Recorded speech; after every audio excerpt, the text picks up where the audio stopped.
TDAH et motivation. Pourquoi il se démotive si vite?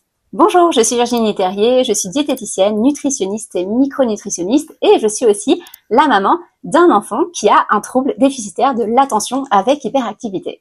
Comme vous sûrement, je suis souvent exposée à la démotivation de mon enfant face à des tâches qui peuvent être longues ou pas forcément gratifiantes et c'est le sujet qu'on va aborder dans cette vidéo pour comprendre comment ça fonctionne sur le plan cérébral pour nos enfants TDAH et surtout comment on peut les aider. Alors vous l'avez remarqué, votre enfant qui a un TDAH souvent va commencer plein de choses avec un immense enthousiasme et puis au bout de quelques minutes, il va se démotiver. Et là, on peut se dire, mais pourquoi il est aussi feignant? Pourquoi il n'arrive pas à aller au bout des choses? Eh bien, rassurez-vous, ce n'est pas de la feignantise, ce n'est pas un manque de volonté, c'est simplement que les cerveaux des enfants TDAH ne sont pas structurés de la même manière que les cerveaux des personnes qui n'ont pas ce trouble. On va l'expliquer juste ici et ainsi vous allez mieux comprendre comment vous pouvez stimuler la motivation chez votre enfant. Alors pourquoi chez les enfants TDAH la motivation ne dure pas? Eh bien tout simplement puisque le TDAH est en lien avec différents neurotransmetteurs, principalement la dopamine et la noradrénaline, et la motivation est très liée à la dopamine, notamment dans une zone du cerveau qu'on appelle le striatum, qui est vraiment au centre de notre cerveau. Cette zone, elle est associée à la récompense. Et il faut savoir que la dopamine, c'est un neurotransmetteur qui est libéré dans les fentes synaptiques, c'est-à-dire les connexions entre les neurones, et qui a pour objectif d'augmenter notre concentration, notre focalisation. Cette dopamine, une fois qu'elle a joué son rôle, elle va être récupérée par le neurone, notamment par une enzyme qui s'appelle la DAT. Eh bien, sachez que dans le cerveau des individus TDAH, la DAT va beaucoup trop vite. Elle récupère la dopamine de façon excessive et beaucoup trop rapide, ce qui fait que finalement, la dopamine reste très peu de temps dans la fente synaptique. Et cela crée un conditionnement très particulier à la récompense. Vous l'avez déjà peut-être observé, lorsque vous donnez une récompense immédiate à votre enfant TDAH, bien finalement, il est très réactif et il va reproduire l'action pour avoir de nouveau une récompense immédiate. Cependant, si la récompense est différée, ça marchera pas de la même manière. Pourquoi? Puisque justement les flux de dopamine extrêmement rapides dans le striatum fait que les enfants TDAH sont particulièrement réceptifs à la réponse immédiate et ce sera pareil tout au long de sa vie. Raison pour laquelle, en comprenant ça, on peut changer un petit peu nos processus pour aider nos enfants à réagir différemment. On pourrait donc dire que le cerveau d'un individu TDAH est plutôt short-term player, c'est-à-dire qu'il carbure à l'instantané. Si la tâche qu'il est en train de réaliser n'apporte pas une gratification immédiate ou ne correspond pas à ses valeurs hautes, eh bien il aura du mal à la maintenir. Vous allez me dire, c'est génial Virginie de savoir tout ça, et maintenant, qu'est-ce qu'on fait? Place aux solutions. Comme je vous le disais, quand on a compris le processus, eh bien, on peut adapter l'environnement et on peut adapter les objectifs pour que tout cela soit plus cohérent au fonctionnement cérébral de notre enfant. Tout d'abord, découper les objectifs, c'est extrêmement précieux. Par exemple, au moment des devoirs, au lieu de dire, voilà, maintenant, tu t'assieds et tu fais tous tes devoirs, on peut dire, ok, essaie déjà de réaliser cet exercice de maths, je te propose de le réaliser dans tel temps. Une fois que tu l'auras réalisé, on va prendre un petit temps de jeu ensemble, on va prendre une pause, on va faire ceci, on va faire cela, et on ne dit pas la suite. On donne juste, en fait, la gratification immédiate, ce qui pousse l'enfant à réaliser son exercice pour obtenir sa gratification. Ainsi, chaque étape devient une mini récompense et incite l'enfant à produire des efforts, à se sentir gratifié pour ses efforts, ce qui fait qu'il aura envie par la suite de produire à nouveau les efforts. Le deuxième élément qui peut vraiment très bien marcher, c'est d'introduire du fun, en réalité, dans la réalisation des tâches qui peuvent être des tâches un peu répétitives ou qui peuvent être des tâches ennuyeuses pour l'enfant.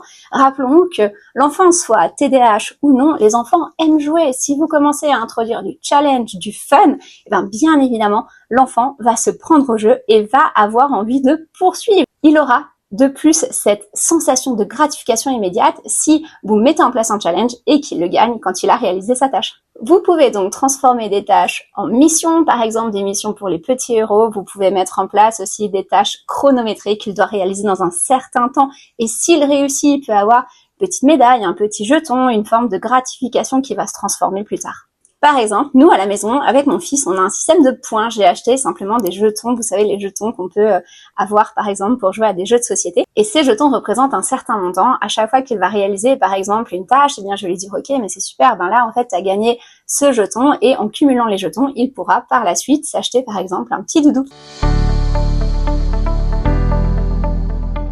Le troisième élément qui va être important, c'est de récompenser rapidement et concrètement. C'est très très important que la récompense soit immédiate et que la valorisation soit immédiate, puisque à ce moment-là, l'enfant va se sentir reconnu, ça va créer chez lui un automatisme. Donc récompenser rapidement et concrètement, ça veut dire quoi? Ça veut dire qu'au moment où l'action se passe, on doit justement récompenser le plus rapidement possible, c'est-à-dire faire un sourire, faire un câlin, un bravo, témoigner quelque chose qui va montrer à l'enfant que l'action a été productive et qu'elle a produit une récompense immédiate aussi.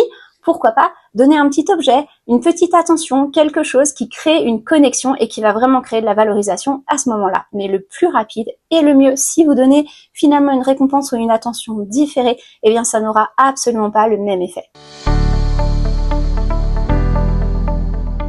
Le quatrième élément qui fera probablement l'objet d'une vidéo entière, c'est d'aligner les missions à ses valeurs hautes. Alors c'est quoi ces valeurs hautes? Eh bien chaque enfant va avoir des valeurs hautes qui seront différentes. Chez certains enfants, leur valeur haute, ce sera par exemple la connaissance des animaux marins, par exemple c'est le cas pour mon fils.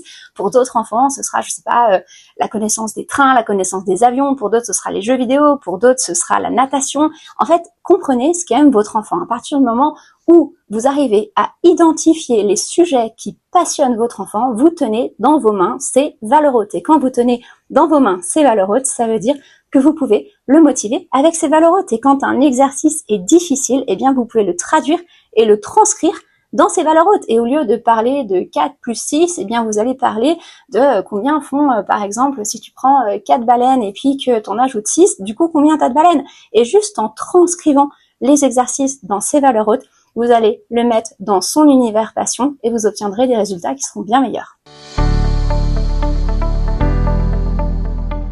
Et puis le cinquième élément, super important, c'est de varier les formats. Ça, c'est valable pour toute la vie d'un individu TDAH. Je le vois par exemple chez moi qui ai la même configuration cérébrale. Eh bien évidemment, je peux pas rester une journée entière à faire exactement la même chose. Je dois parfois bouger, faire une chose debout, faire une chose assise, et je vois à quel point varier les formats peut me permettre de tenir des journées qui parfois même peuvent être ennuyeuses, et je les tiens parce que les formats sont variés. Chez l'enfant, c'est la même chose. En réalité, vous pouvez proposer à votre enfant de faire une partie de ses devoirs assis, de faire une autre partie de ses devoirs, par exemple dans un autre endroit ou sur un bureau debout. Vous pouvez lui proposer de faire une petite activité physique, pourquoi pas sur un vélo ou avec un sac de frappe en boxe, avant de reprendre une autre partie des devoirs. En tout cas, varier les formats, varier aussi les exercices entre la lecture, entre l'écriture, entre la réflexion mentale, entre le jeu. Il est vraiment important de faire en sorte que votre enfant puisse sauter d'un format à un autre, ce qui va vraiment diversifier ses apprentissages et ce qui va beaucoup diminuer sa sensation d'ennui. Donc vous l'aurez compris, le TDAH, ce n'est pas un manque de volonté, c'est une façon différente de fonctionner. On voit que les cerveaux des individus TDAH sont des cerveaux qui sont vraiment short-term players. Ça veut dire que finalement, ce qui est important, c'est la récompense instantanée. Ce sera le cas dans l'enfance, ce sera le cas aussi dans le reste de la vie. C'est ce qui fait aussi que les individus TDAH sont souvent des performeurs lorsqu'ils ont des résultats, sont souvent des personnes qui sont aussi extrêmement polyvalentes puisqu'elles peuvent briller dans différents domaines qui sont parfois des domaines très diversifiés à partir du moment où à chaque étape de ce qu'elles vont produire, elles ont une forme, un format en tout cas, de récompense ou quelque chose qui les valorise. Donc au lieu d'en faire un handicap, on peut en faire une force à tous les moments de la vie. Et je pense que c'est ça qu'il faut retenir de cette vidéo. Donc votre enfant est un concentré d'énergie, de vie, de spontanéité, de créativité.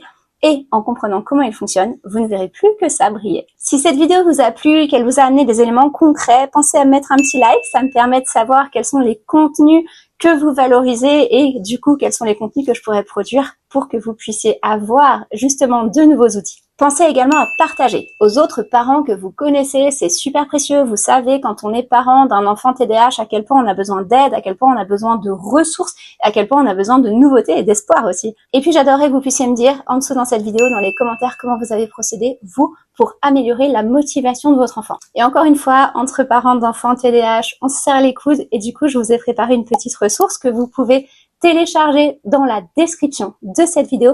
Dans cette ressource, vous trouverez des conseils, en tout cas, des conseils qui ont été pour moi les plus pertinents en tant que maman et en tant que nutritionniste pour améliorer le cadre de vie de mon enfant. J'espère qu'ils vont vous apporter beaucoup de choses. À très bientôt pour de nouveaux contenus autour de nos petits génies TDAH.